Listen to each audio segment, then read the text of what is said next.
প্লাস্টিকের ব্যাট দিয়ে একটি ঝুড়ি তৈরি করার জন্য নির্দিষ্ট আকার আকৃতির প্রয়োজন হয়। নির্দিষ্ট সংখ্যক ব্যাট নিতে হয়, তারপর এক এক করে ব্যাটগুলোকে বুনতে হয়। বুনতে বুনতে তৈরি হয় নানা আকৃতির ঝুড়ি। ঝুড়ি ছাড়াও প্লাস্টিকের ব্যাট দিয়ে তৈরি করা হয় খাঁচাপাটি কিংবা ভ্যাট, তুলা ইত্যাদি আরো অনেক জিনিসপত্র। প্লাস্টিকের ব্যাটগুলোকে তারা মিল, ফ্যাক্টরি ইত্যাদি থেকে সংগ্রহ করে থাকেন।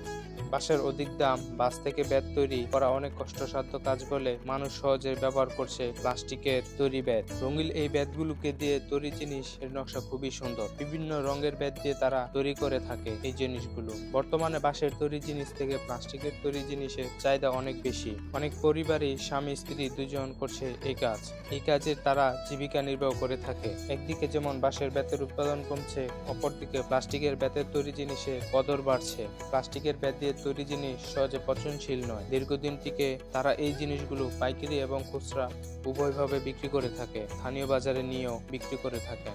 বাজার দাম ও তুলনামূলকভাবে ভালো হওয়ায় উৎপাদন বাড়ছে। অনেক কারখানাতে তৈরি হচ্ছে প্লাস্টিকের তৈরি জিনিস।